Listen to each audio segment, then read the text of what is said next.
सगळ्यांकडूनच व्यक्त होते। हॉस्पिटलमध्ये जय पवार पोहोचल्याची बातमी समोर येते, कारण आता एक एक करून हॉस्पिटलमध्ये पवार कुटुंबातले व्यक्ती पोहोचायला सुरुवात झालेली आहे। अर्थात रोहित पवार, त्यांचे वडील आणि आता जय पवार सुद्धा हॉस्पिटलमध्ये पोहोचले। घटनास्थळावरनं सर्वांना जखमी अवस्थेत किंवा काय त्यांना हॉस्पिटलमध्ये नेण्यात आलेलं होतं। तिथं उपचार करण्याचे प्रयत्न देखील झाले असणार आहेत नक्कीच, मात्र त्यानंतर सर्वांना मृत घोषित केल्यावर आता पवार कुटुंबातले एक एक जण सदस्य हे आता थेट हॉस्पिटलमध्ये पोहोचत आहेत। थोड्या वेळापूर्वी रोहित पवार, त्यांचे वडील आणि आता जय पवार हे अजित पवारांचे पुत्र हे देखील हॉस्पिटलमध्ये पोहोचत आहेत। दिल्लीहून सुप्रिया सुळे आणि सुनेत्रा पवार बारामतीसाठी रवाना झाल्या आहेत। नुकतेच जय पवार सुद्धा रुग्णालयात पोहोचत आहेत। काही वेळापूर्वीच रोहित पवार आणि त्यांचे वडील सुद्धा रुग्णालयात दाखल झाले होते। किती मोठी कार्यकर्त्यांची ही गर्दी आपण पाहतोय या हॉस्पिटल बाहेर झाल्याची आहे।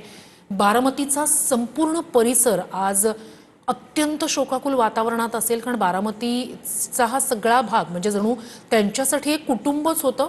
पवार कुटुंबासाठी बारामती जणू एक मोठं कुटुंब होतं।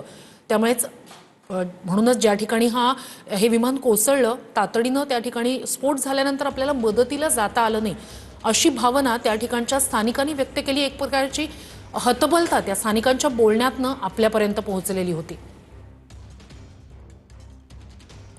तर आतापर्यंत अजित पवार यांचा सरकारी कार्यक्रमाला उपस्थित असलेला एक व्हिडिओ आपण TV9 मराठीवरती बघतोय। त्यांनी उपस्थिती लावलेला एक सरकारी कार्यक्रम। तर आत्ताच 26 जानेवारी आणि ध्वजारोहण यासाठी उपस्थित असलेले अजित पवार हे त्यांचा हा व्हिडिओ आपण बघतोय। ध्वजाला सलामी देताना अगदीच 2 दिवसापूर्वी 26 जानेवारीला प्रजासत्ताक दिनाची ही दृश्य आहेत। पुण्याचे ते पालकमंत्री 2004 ते 2014 पर्यंत ते पुण्याचे पालकमंत्री होते आणि त्यानंतर आता सुद्धा ते पुण्याचे पालकमंत्री होते आणि त्याच पालकमंत्री या नात्यानं प्रजासत्ताक दिनी त्यांनी तिरंग्याला सलामी दिलेली होती। त्या ठिकाणचा जो शासकीय कार्यक्रम असतो त्या कार्यक्रमातली ही दृश्य 26 जानेवारीला आपण टीव्हीवरती ही सगळी दृश्य पाहिलेली आहेत। अजित पवार हे पुण्यामध्ये पालकमंत्री या नात्यानं ध्वजारोहणाच्या कार्यक्रमाला उपस्थित होते।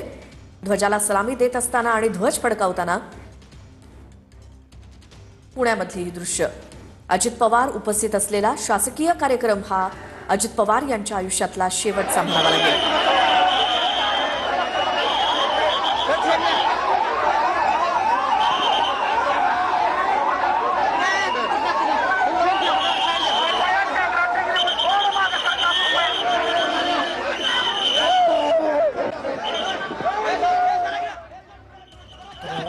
जय पवार रुग्णालयात पोहोचलेले आहेत।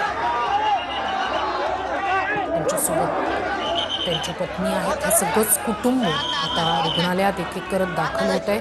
पवार कुटुंबासाठी हा अत्यंत मोठा धक्का, तितकंच पवार कुटुंबाचं मोठं नुकसान।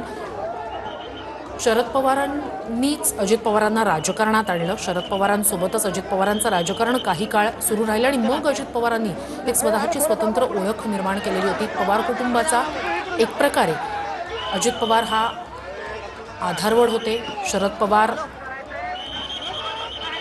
पाठोपाठ अजित पवार असं हे राजकारणातलं सक्रिय असं 2 व्यक्तिमत्व मोठी पवार कुटुंबातली होती। बरोबर आहे, म्हणजे शरद पवार यांच्यानंतर पुढची पिढी जर राजकारणामध्ये सक्रिय आणि बारामतीतील मेडिकल कॉलेज आहे ते दाखल झालेले आहे। कार्यकर्त्यांची मोठ्या प्रमाणात मेडिकल कॉलेज येथे गर्दी झालेली आहे। कार्यकर्त्यांना आपलं जे दुःख आहे ते एकंदरीत करताना कार्यकर्ते दिसत आहेत। जे बारामतीतील मेडिकल कॉलेज आहे तिथे आपण आहोत आणि पाहू शकता की कार्यकर्ते मोठ्या ही घटना आहे आणि राज्यातील सर्व हळहळ व्यक्त होताना आज प्रचंड बारामतीतील कार्यकर्त्यांची जी गर्दी आहे ते मेडिकल कॉलेजच्या तिथे पाहावयास मिळत आहे आणि घटनास्थळानंतर खऱ्या अर्थाने मेडिकल कॉलेजमध्ये देखील त्याच प्रमाणातील जी गर्दी आहे ती पाहावयास मिळत आहे।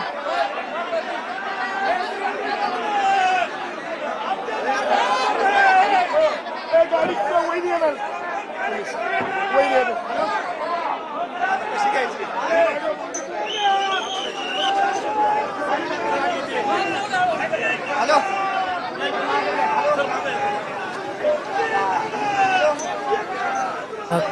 कार्यकर्ते मोठ्या संख्येनं बारामतीतल्या मेडिकल कॉलेज बाहेर आणि या सगळ्याच कार्यकर्त्यांसाठी हे अत्यंत दुःखद धक्कादायक सुद्धा आणि म्हणजे कोणी कल्पनाही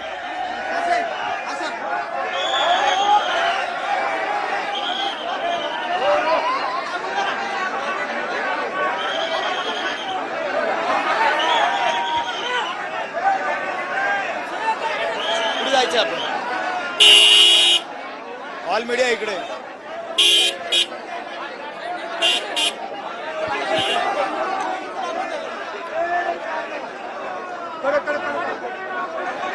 अरे तुम्ही कोण मध्ये?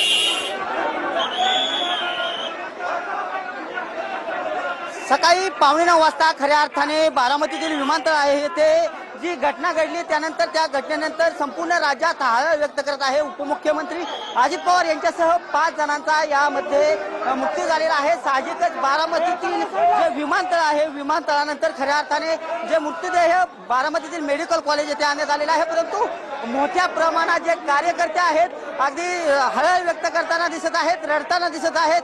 संपूर्ण अगदी बारामती परिसर असेल किंवा राज्यातील मोठ्या प्रमाणात जे कार्यकर्ते आहेत ते बारामतीतील मेडिकल कॉलेज येथे दाखल झालेले आहेत आणि थोड्याच वेळापूर्वी राज्याचे उपमुख्यमंत्री अजित पवार यांचे जे चिरंजीव आहेत जय पवार हे देखील थोड्याच वेळापूर्वी दाखल झालेले आहेत, परंतु कार्यकर्त्यांच्या भावना आहेत ह्या मोठ्या प्रमाणात हळहळ व्यक्त करताना दिसत आहेत। एकंदरीतच संपूर्ण राज्यात या घटनेची हळहळ व्यक्त होत आहे।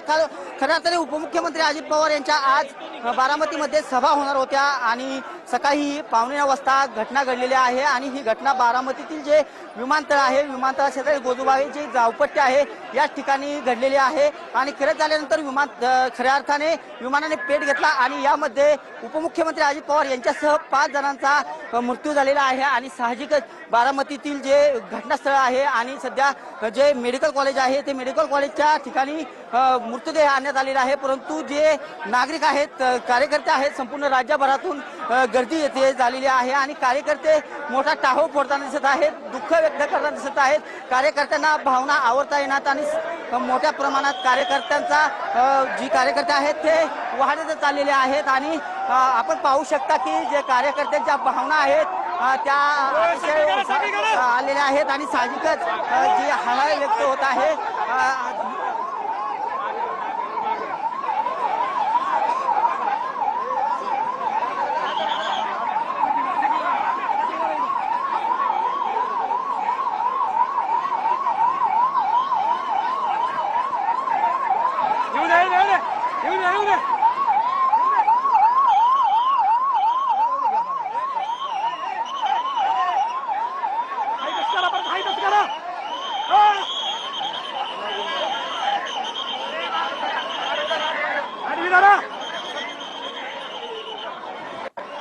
बारामतीतलं हे मेडिकल कॉलेज आहे जिथे तमाम हे सगळे सामान्य नागरिक जमलेले आहेत फक्त आणि फक्त अजित पवार यांच्या प्रेमाखातर। नेमकं काय घडलंय काय झालंय कुणालाही घरात बसवत नाही आणि ते या बारामती